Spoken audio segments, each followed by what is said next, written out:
This vast solar power plant being built in the remote Arizona desert is part of the biggest economic rescue effort in history. While the cost of action will be great, I can assure you that the cost of inaction will be far greater. With the economy still struggling, the American government is shelling out $750 billion to try to haul the country out of trouble. And in Britain, billions are being spent to accelerate growth, even by a government determined to cut borrowing. Is this really the right road to take? After the crash in 2008, the world seemed to be running out of cash.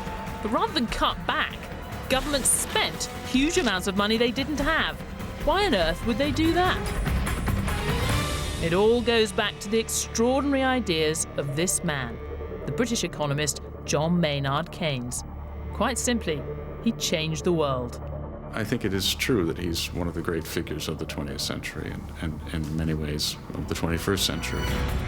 Keynes thought capitalism was brilliant, but left to its own devices, it could also go seriously wrong. It was up to governments to step in to get the economy back on track. He was the archetypal man in Whitehall, Westminster or Cambridge.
The quiet hills of northwest England. For me, a chance to experience economics in action.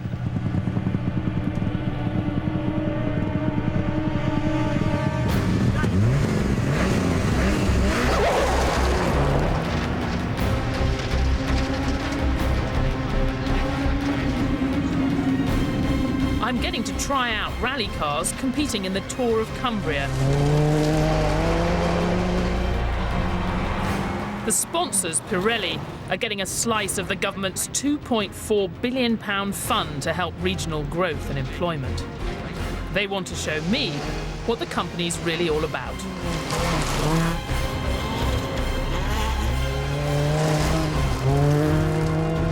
Pirelli's one of the world's biggest tyre makers. It's been manufacturing in Britain for almost a century. It wants to develop some of its top ranges and beef up research and development. Brilliant, absolutely brilliant. But the sums hadn't been adding up.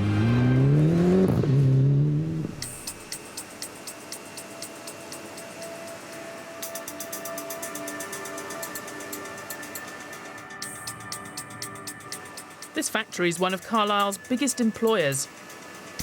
There are about 750 workers here, producing 10,000 tyres a day. Not so long ago, people worried the company would shift production overseas to cut costs. A £2 million government grant has persuaded Pirelli to invest in Britain instead. When we have a major investment, the confidence in people to spend their wages is increased and the local economy benefits. And it's not only Pirelli employees. We have hundreds of suppliers and contractors who depend on this factory, and they benefit also when Pirelli increases its spend, and also they recycle that money into the local economy.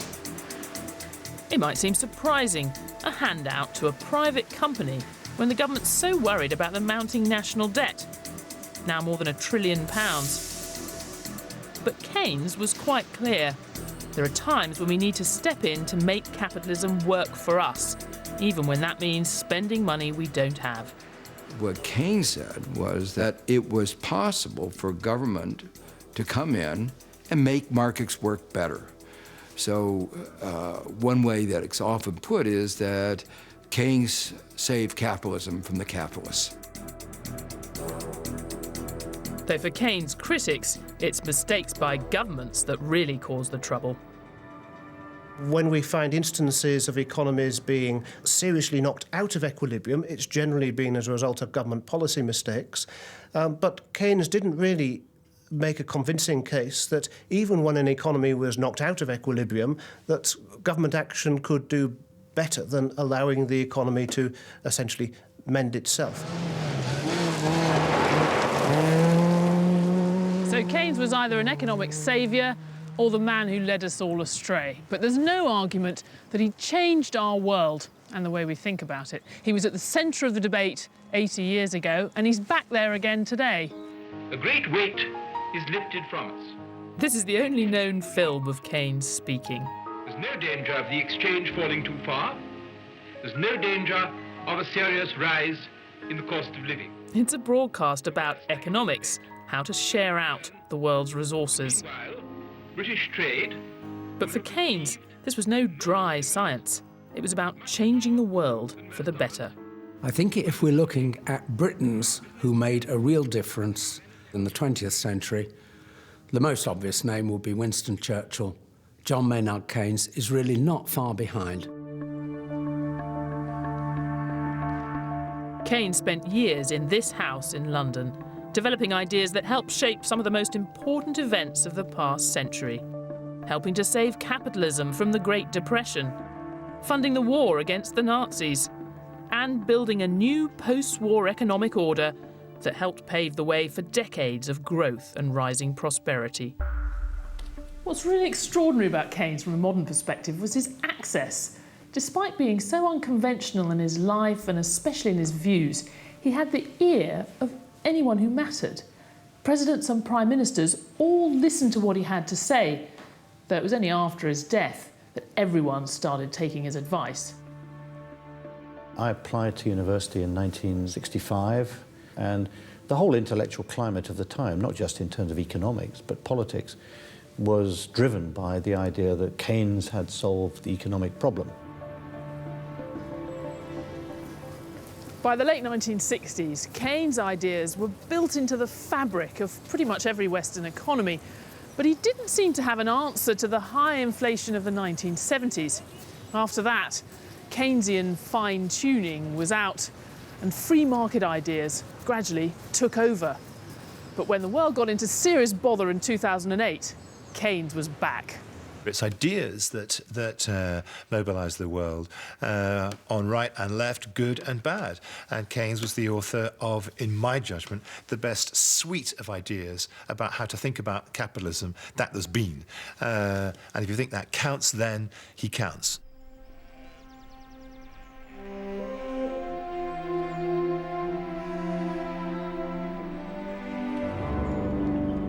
So what are these great ideas that have dominated our economic landscape for so long? And where exactly did they come from?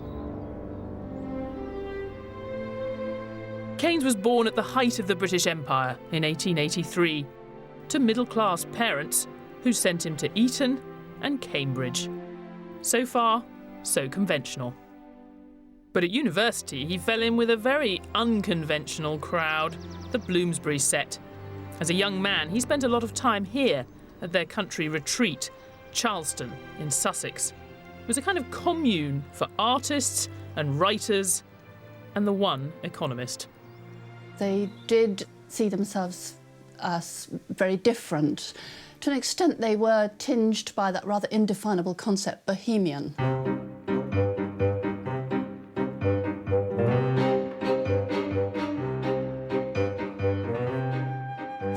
ahead of their time. They were pioneers about sexual behaviour, they were pioneers on the political front, they were pioneers in many aesthetic fields, in writing and in the arts. The Bloomsbury Group allowed him to step outside of the box and to think the unthinkable. And that breadth of intellect that he had allowed him to leap off cliffs with the confidence that there was no bottom.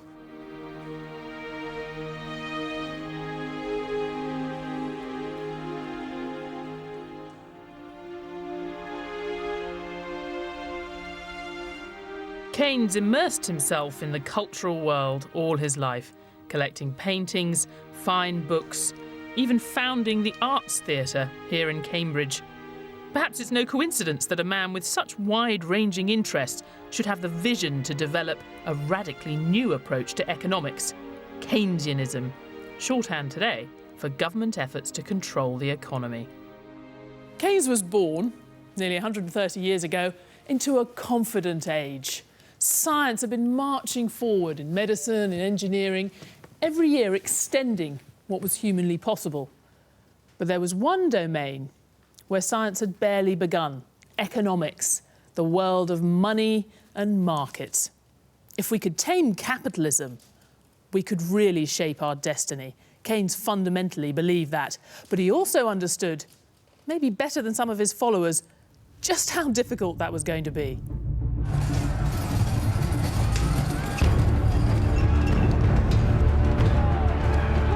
Greek fury at the austerity they feel has been imposed on them by their European neighbours. For Keynes, this might feel a bit familiar. He saw at first hand the disaster that can come from stronger countries dictating economic terms to the weak. That helped him form his first big idea. In an interconnected world, when you beggar your neighbour, you might well beggar yourself.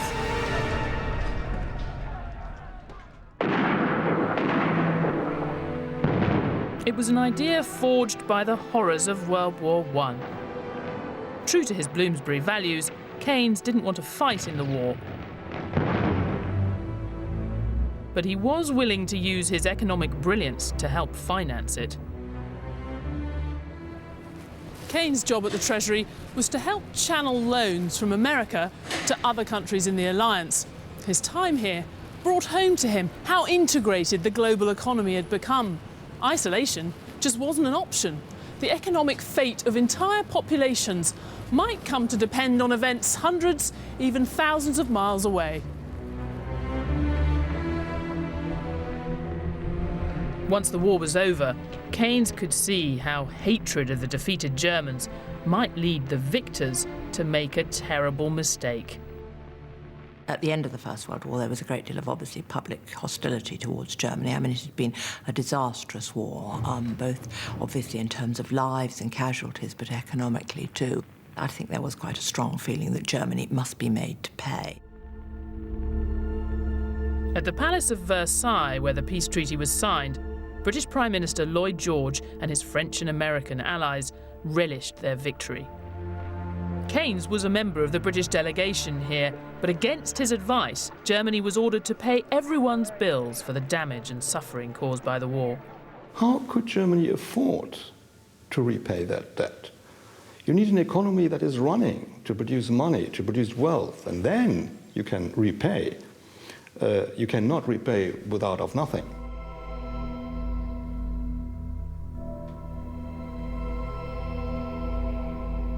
Keynes was so outraged that he resigned from the Treasury and retreated to his room in Charleston to write his first major book, The Economic Consequences of the Peace. Brilliantly written, it became a bestseller, though some said, with his sympathy for the Germans, he should be awarded an Iron Cross. He says, if we aim deliberately at the impoverishment of Central Europe, vengeance, I dare predict, will not limp. But the key point for me is he didn't just think it was immoral, the treaty, or unfair. He thought it was stupid. He thought a desperate Germany wasn't going to keep the peace in Europe, and it certainly wasn't going to contribute to prosperity, wasn't going to buy goods from Britain and help Britain recover from the war. something he kept coming back to one way or another throughout his life. We're all in it together.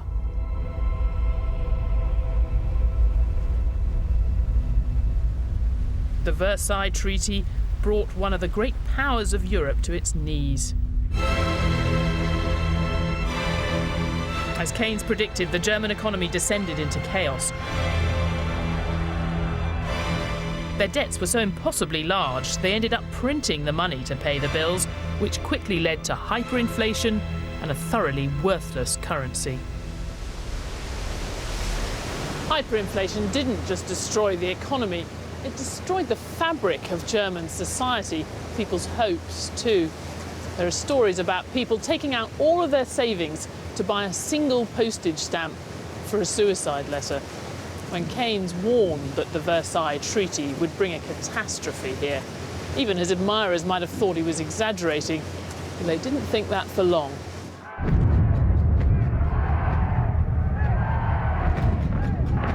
Just 14 years after the Treaty of Versailles, Hitler came to power. World War II wasn't far away.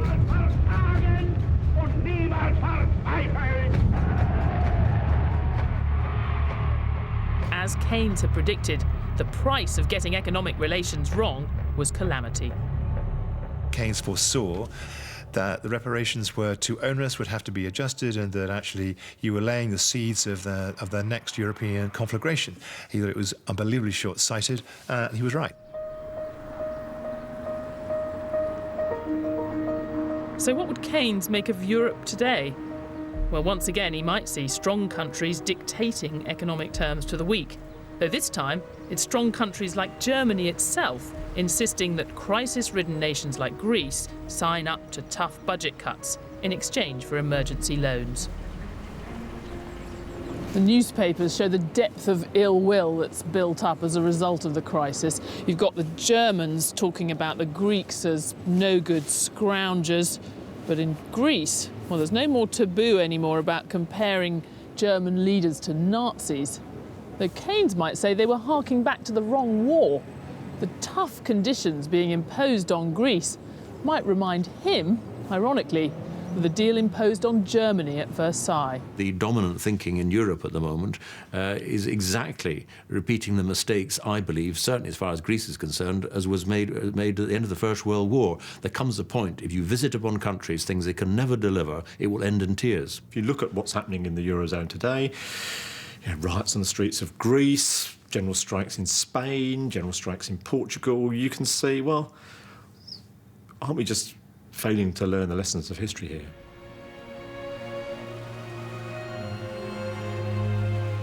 If Keynes could join me in Berlin today, he'd surely appreciate the complexity of the crisis in the Eurozone, and he'd understand why ordinary Germans feel it's time for Greece to pay its own way. But he also understood that imposing too much austerity could be self-defeating. I think he would have said, let's make Greece strong so then they can repay their debt. As long as the debtor pays, the creditor is happy. But as soon as the debtor gets into difficulties, and if he's a very important debtor, the creditor has also problems because he won't get his money back. Faced with the crisis affecting the people of Europe today, Keynes would undoubtedly have come up with some solutions. In fact, years after the Treaty of Versailles, he'd unveil a plan for countries to work better together. But first, there was a more basic question: how to steer the economy itself. To tame the economy, to make it work for us, Keynes realised you first had to understand how it worked. And the tool for doing that, economics, was still young in the 1920s, but it had grand ambitions. People hoped you'd be able to predict the movement of economies like you could predict the movement of the planets. Keynes was drawn to that idea as well, but he came to the conclusion economies weren't like planets, they were more like people. You never really knew what they were going to do next. In fact, he noticed the times when economies looked most predictable were usually the times when things were about to go disastrously wrong.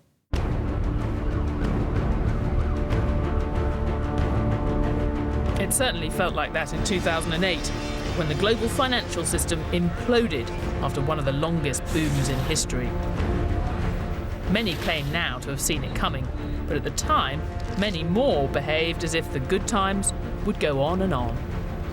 No return to Tory boom and bust.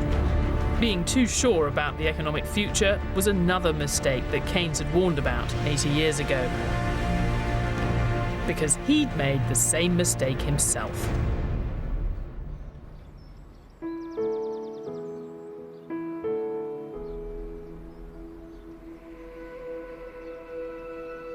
After resigning from the Treasury after World War I, Keynes retreated to the sanctuary of his old college, King's, in Cambridge.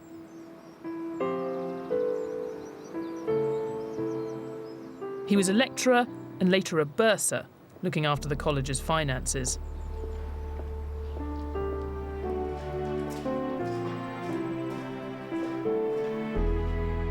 He had a special interest in probability theory, a branch of mathematics that tries to predict the future from the evidence of the past.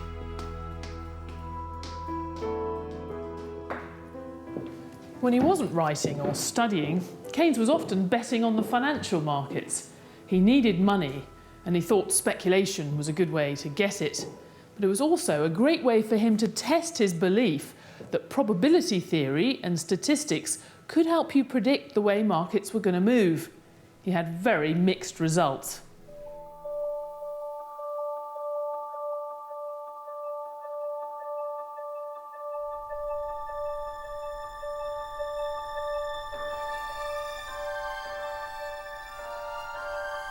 In his early years as an investor, Keynes sat in bed every morning, poring over reams of statistics about currencies, shares, bonds and commodities. When he was sure he'd worked out which way the market would move, he'd make the deals.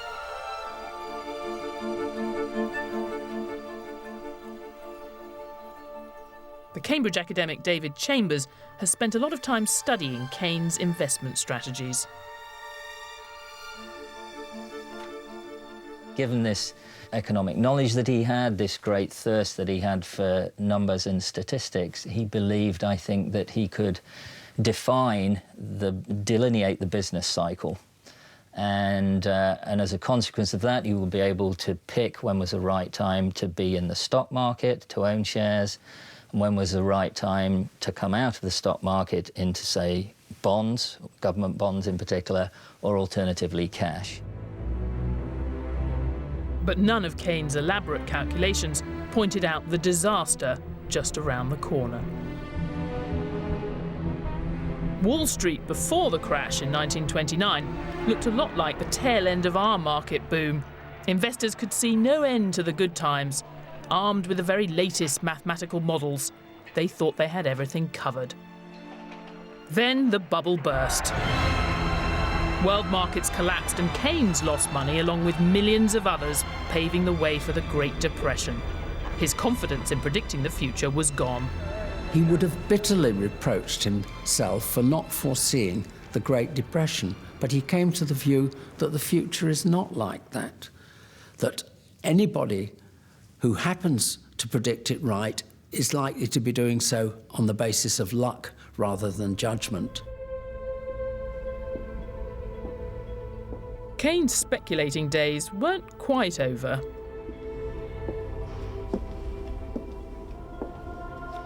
Years later, he thought he might have to store hundreds of tons of wheat in King's College Chapel after a commodity trade went wrong. But he did change the way he invested and became a wealthy man. He'd learned lessons about the way economies work that we still struggle with today. That you can never get rid of uncertainty, and that economies are made up of people, not numbers. More than anyone, Keynes wanted economics to be respected as a modern science.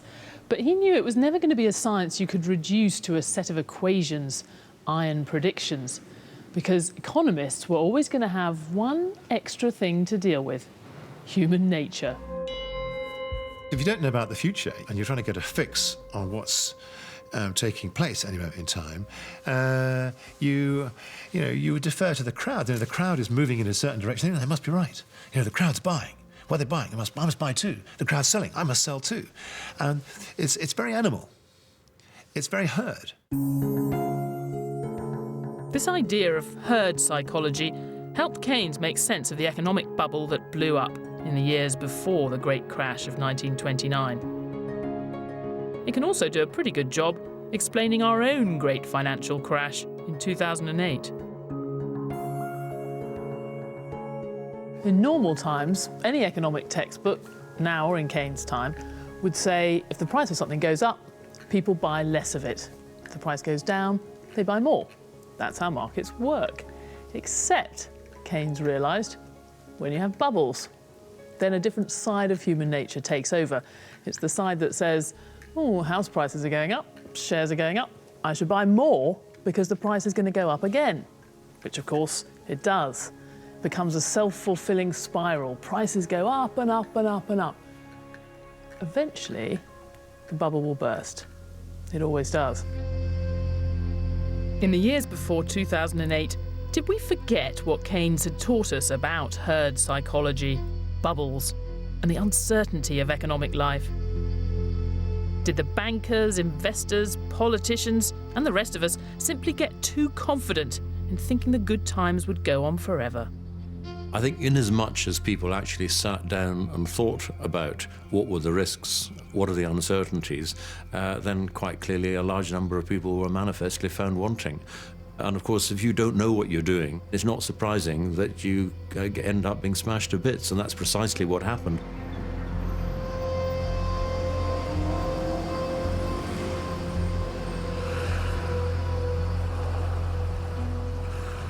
Keynes' big ideas that countries shouldn't beggar their neighbours, that markets were unpredictable, all came out of his own experience. And now the Great Depression produced his most important idea yet and added real urgency to his need to tame the economy. What he realised was economies might sink and then not automatically float back up. Looking around the Western economies today, that does sound a bit familiar.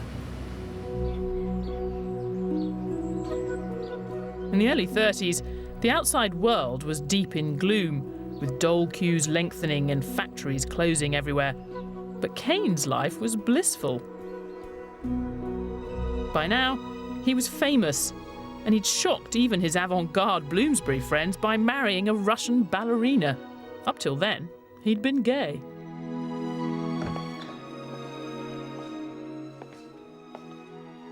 Art, books, love affairs. For Keynes, this is what life was all about. But he understood, probably more keenly than his Bloomsbury friends with their inherited wealth, that money kept the whole thing afloat. You couldn't have a civilised society without a well-functioning economy. When he was back in the real world on Monday morning, he could see the British economy wasn't working at all. Britain had been in a slump for years. Classical economists said that if workers would just agree to wage cuts, businessmen would invest again, create jobs, and the economy would revive. But Keynes disagreed. He thought the way to recovery was being blocked by pessimism or low animal spirits. The big insight of Keynes behind all of this was that a market economy is not self-stabilizing. And when you get very big changes in animal spirits, in sentiment, where people who are producing to sell in the future suddenly worry that actually maybe there won't be the demand in the future, so they stop producing. To get out of that low output trap can be very difficult. Keynes' realisation that an economy could stay sunk indefinitely was a radical break with conventional thinking. The classical approach said the economy would get better, we just had to give it time. But looking around, it seemed obvious to Keynes that it wasn't getting any better, and it seemed blindingly obvious why it wasn't. Every time someone lost their jobs and joined the dole queue, well, they had less money to spend, so that would mean fewer goods were bought, probably mean more job losses. You could get caught in a downward spiral with no obvious way out. Now, it seems equally obvious to us today, but back then, it was all very new. Keynes thought the low animal spirits in the business world were now infecting everyone. In a radio broadcast in 1931, he made a dramatic call for action. The slump in trade and employment are as bad as the worst which have ever occurred. Activity and enterprise, both individually and nationally, must be the cure. Today, Keynes' followers have made similar calls. Years after the start of the recession, the economy's still struggling to get back to where it was. You don't have to be Keynes to see animal spirits are low. Whether his ideas can revive them is another question. Keynes' insight that countries could just get stuck was probably his most important contribution to economic thinking. But he didn't just want to understand economies, he wanted to make them work better. He had plenty of advice for getting out of a slump, but the most controversial was that governments should spend money they haven't got. To my mind, the biggest argument in politics today is over whether countries have done too much of that since the crisis hit, or not enough.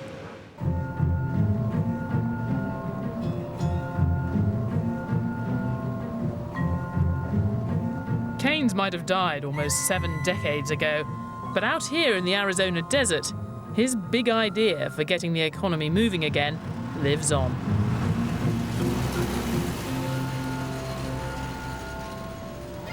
At Gila Bend, they're building the biggest solar power plant of its kind in the world.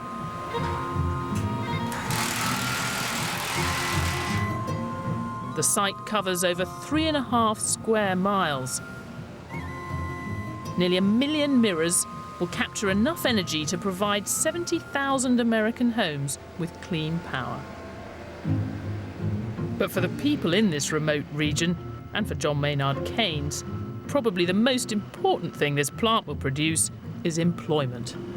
Between my wife and I, we probably spent 2 years out of work. Thank God, not at the same time, but we took some very significant hits. Company that sources our manpower tells me they receive 300 resumes per day. There's a lot of people looking for work, and the people who have jobs out here feel very lucky to have their jobs. In effect, this plant is part of a vast Keynesian experiment. In the wake of the crash, the US government stumped up $750 billion for projects like this one to create jobs and growth. In normal times, say the people who run this site, they would have raised the $1.5 billion to get things going from commercial banks. But these aren't normal times. Because of that downturn, we had to look for alternative sources of financing.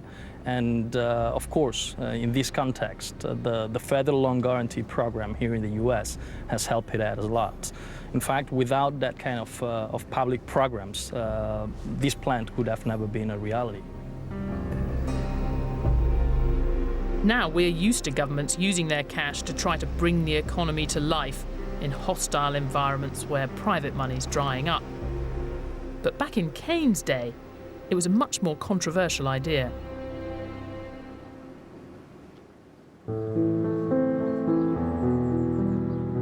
In the 1930s, Keynes spent weekdays at his home here in London's Bloomsbury district. He wrote countless articles and pamphlets explaining how something could and should be done to tackle this Great Depression. In normal times, Keynes thought monetary policy was the best way to help the economy.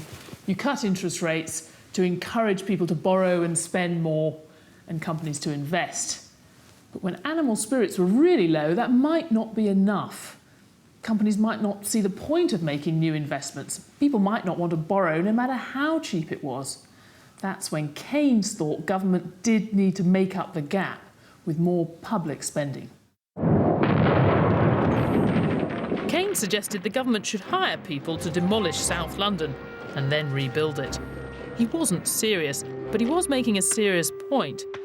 If the government borrowed to create jobs, people would spend more, confidence would rise, and the economy would recover. If you picked the right moment, he insisted the extra spending would pay for itself by producing higher tax revenues. Well, of course, he did have enormous trouble trying to persuade the Treasury, the so-called Treasury view, that you should borrow at the bottom of a business cycle. But in economic terms, what you need is more demand in the economy, and you can do that in the ways that Keynes suggested. Naive Keynesian prescriptions of simply responding to depressions and recessions by raising the budget deficit as if this had no effect on no adverse effect on other economic variables, I really think are very dangerous policy.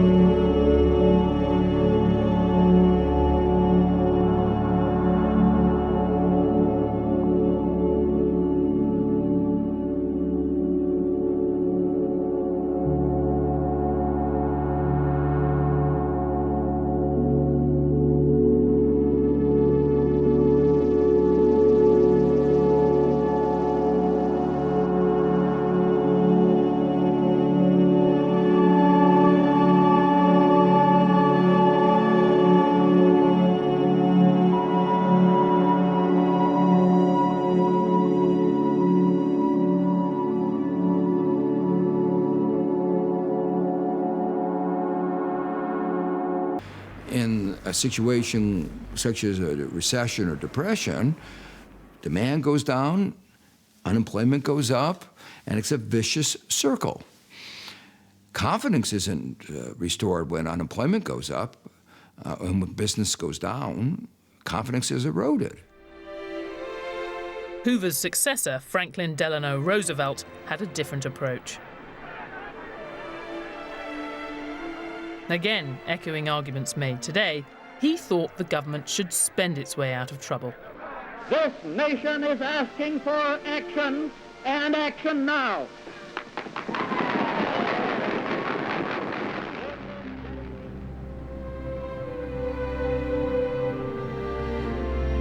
When Keynes arrived in America in 1934, there's no evidence that he persuaded the US government to adopt Keynesianism. They were doing it anyway. Keynes had his one and only meeting with President Roosevelt. By all accounts, it didn't go very well. Keynes thought the president was no economist. The president thought Keynes was a bit too clever for his own good. But they did agree on the most important thing. This was no time for government to sit on its hands.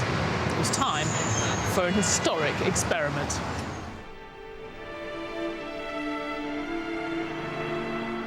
The New Deal, a vast programme of government-funded projects to put armies of jobless to work.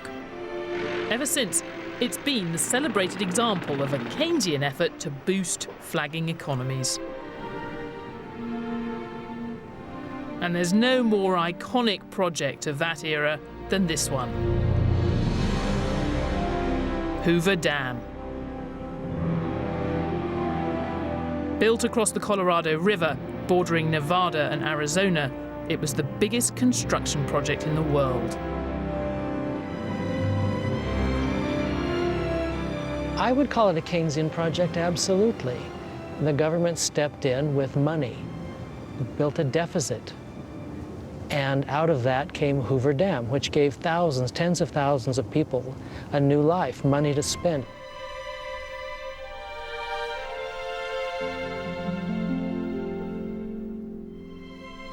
Armies of workers from across America tunnelled for 5 years through mile upon mile of mountain rock to build what was in effect a vast power generator, providing electricity for huge swathes of the country. It primed the economy. A $165 million investment which produced billions in growth, economic growth.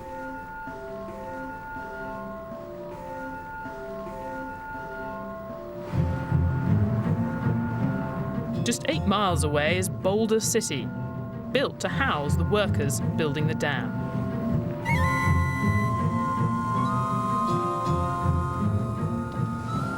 All these houses along these avenues are what we now call dingbat houses. They were the homes built for the workers. They were put up to last through the construction of the dam, very quickly built, but because people stayed, which they didn't anticipate people would do, families still live in them. Roger Schoaf runs the town's hotel. He thinks Boulder City shows how in a depression, extra government spending can trigger private spending and investment too, adding to the economic benefits. It's what Keynes called the multiplier. By the end of the second year, they lived in a full town, fully operating town with retail stores and restaurants and medical facilities and recreational facilities. It happened in less than 2 years. Critics of Keynesian spending plans often say the benefits are fleeting and the costs permanent. But Boulder City took root and thrived. Those who still live here say if it hadn't been for the New Deal, this would still be desert.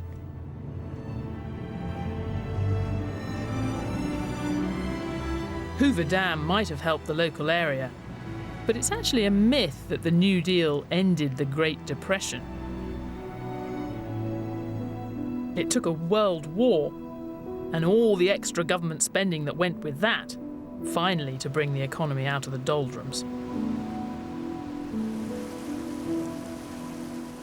You might wonder whether a world war was really the best test of Keynes' arguments, but ever since then, so-called Keynesian policies have been what governments do when faced with emergencies. And the crisis of 2008 was the biggest emergency anyone had seen for a long time. When the global financial system crashed, the world faced the real possibility of another Great Depression. Governments had been preaching the free market for years. But faced with this economic disaster, they reached again for the old Keynesian levers. It was a classic Keynesian response. When individuals stopped spending money and when businesses stopped spending money, if the government also stopped spending money at the same time, then what happens? The economy basically crashes. The aim was to boost confidence, or animal spirits, by making it easier to borrow, invest and spend. Interest rates were slashed to just half of 1%, the lowest on record. We're all now in uncharted territory. Then, when interest rates couldn't go much lower, the Bank of England started pumping billions of pounds directly into the economy. It's literally creating £75 billion in the next few months to get money moving around the economy again. Even VAT was temporarily cut. It'll make goods and services cheaper, and by encouraging spending, it will help stimulate growth. In 2009, with the global economy still tottering, leaders gathered in London to endorse a Keynesian rescue plan for the entire world.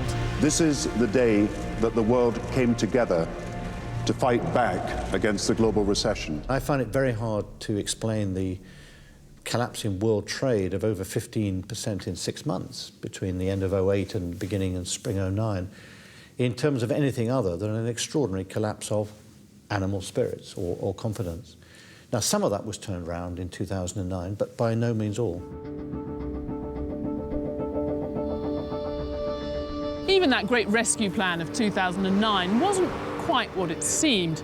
For all Gordon Brown's talk, Britain's own stimulus plan was actually one of the smallest, because our government was already borrowing more than any other advanced economy.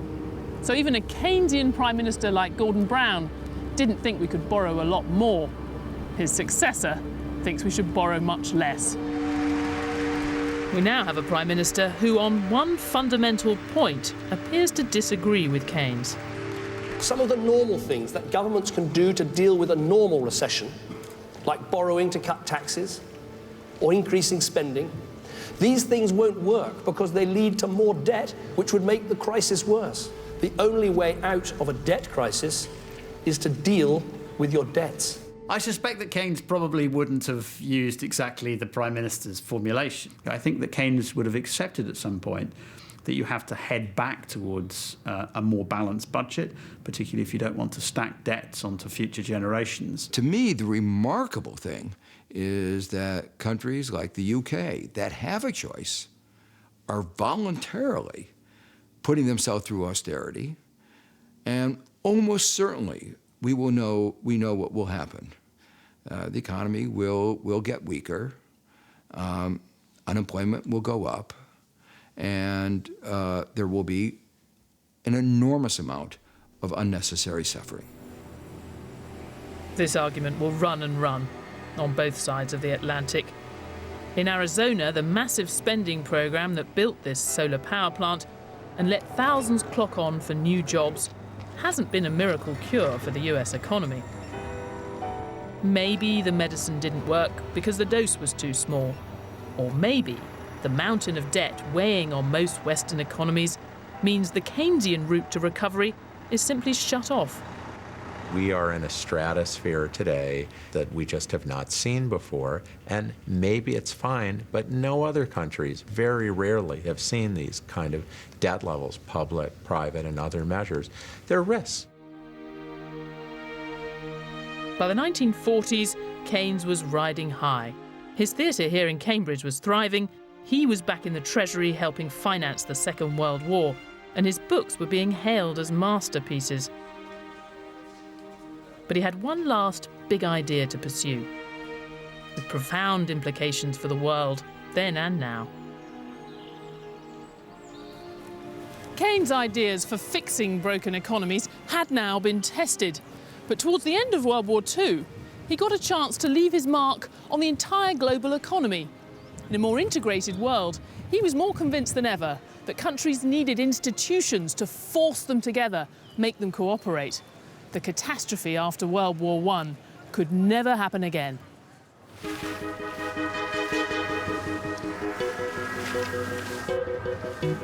The single most important trip to America that Keynes ever took was in 1944 to the exclusive resort of Bretton Woods in New Hampshire.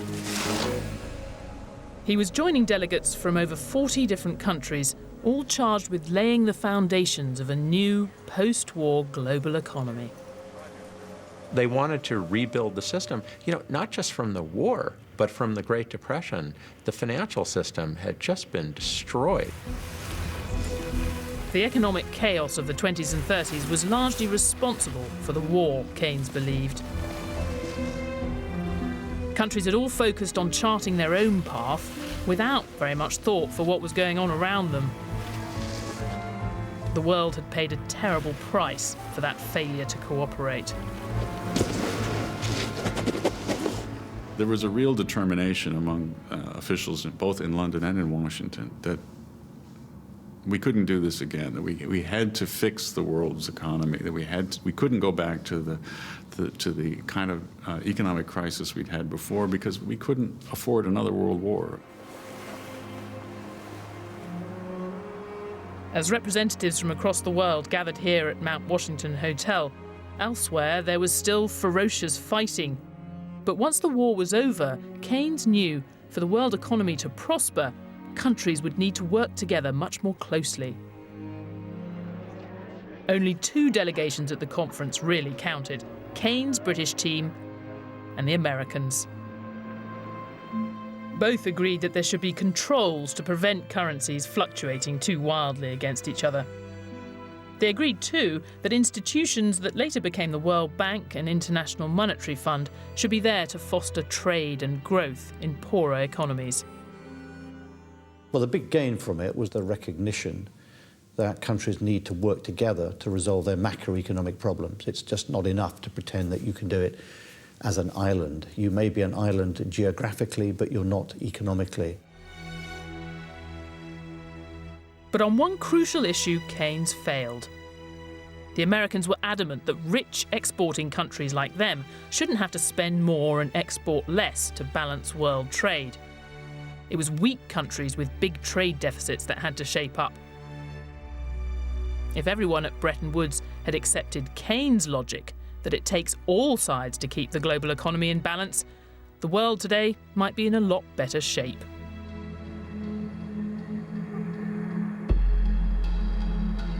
This old East German television tower is a symbol of reunified Germany. But these days, feelings of European unity are in short supply. Ministers here in Berlin want struggling Eurozone countries to impose tough measures to get their economies into shape. The stronger countries have been willing to help by offering massive loans, but I don't think Keynes would have thought that was enough. Keynes thought for the global economy to work, it had to be a two-way street. So the weak countries that had run up a lot of debt with the rest of the world, they did have to become more competitive, learn to pay their way.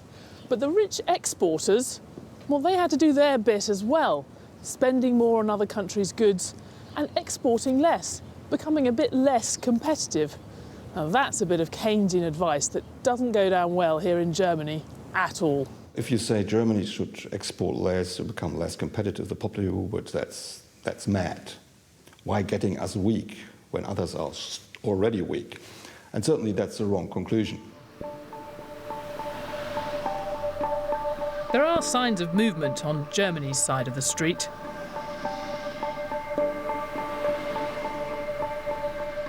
Domestic car sales have been going up.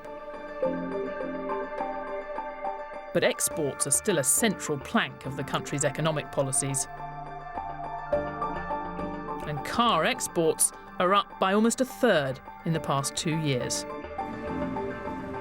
German consumers have been spending more lately, but not enough to provide much of a selling opportunity for struggling countries like Greece.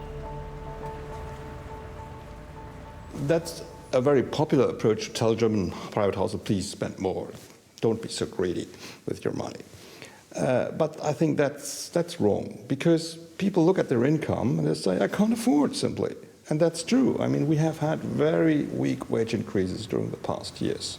And that's the point where you have to have higher wages. And these higher wages will certainly spend, and then German consumption will certainly be much stronger than it was in the past, and that will help us. Memories of hyperinflation are still raw in Germany. Few want to put their hard-won economic stability at risk for their weaker European neighbours.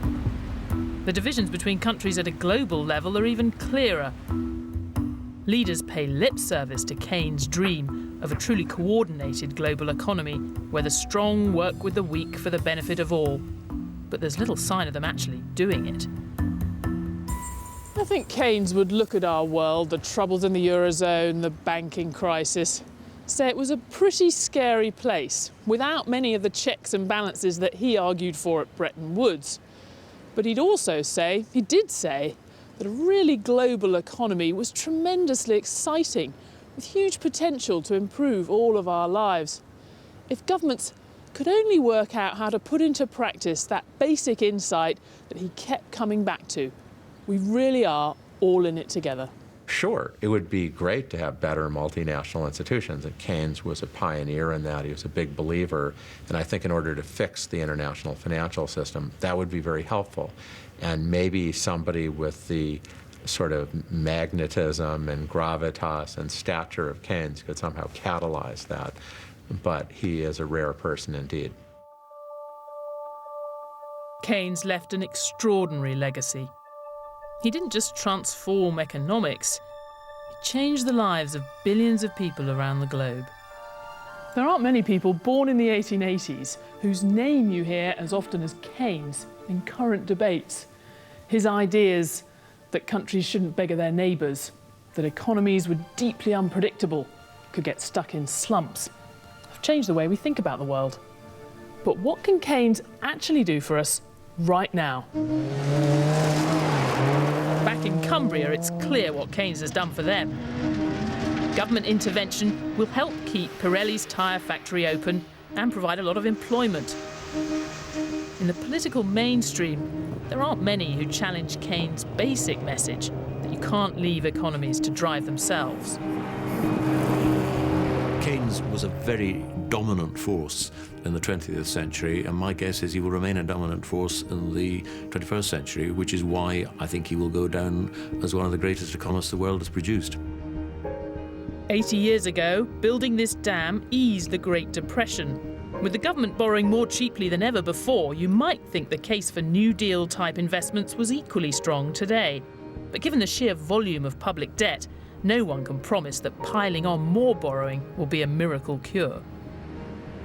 What is thought of as a typical Keynesian solution to get more debt, borrow money, spend, and cut taxes, that needs to be used more judiciously here, because at the end of the day, you've got to get rid of this debt. This is a very long haul. I don't think anything just boosts your way and zooms your way out of this. There just is no magic bullet. And what of Keynes' final big idea, that countries are all in it together? Since Bretton Woods, the world has grudgingly accepted that we have to cooperate to prosper, but we're struggling to make it work in practice. He'd be worried. He'd be very worried. He'd have been very concerned about the growth of inequality worldwide. He'd be very concerned that there was a return to beggar my neighbour policies. I have no doubt that he would be warning of regional war and all its dangers. He'd be very frightened that the circumstances that led to war in 1418 and 3945 were, on a slow burn basis, unfolding in front of us again. Maybe the biggest thing Keynes could do for us now would be to remind us of the traits that guided him all of his life: imagination and optimism. He came along and was willing to examine these profound problems in ways that no one had done before. His great legacy is that fundamental belief in humanity, that fundamental belief in the ability of government and of society to dedicate itself to helping those that are less fortunate and need our help.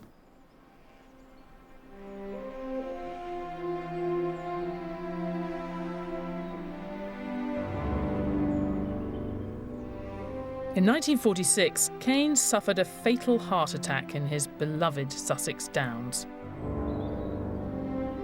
Just 62, he left a legacy that changed the world. But he also left an enigma. He thought we should try to tame the power of money to make it work for us. But he also taught us that economies were fundamentally unpredictable. It's a contradiction we're still grappling with today.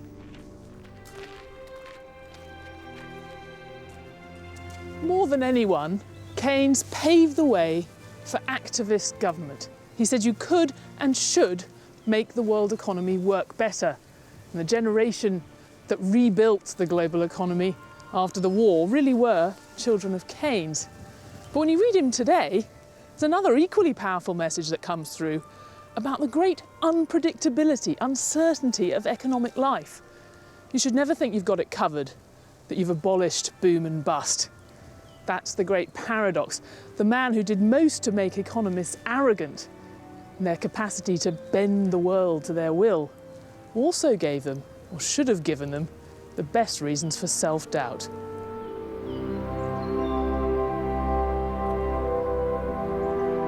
Next time on The Power of Money, Keynes' great adversary, Friedrich Hayek, who looked at the same facts and drew exactly the opposite view.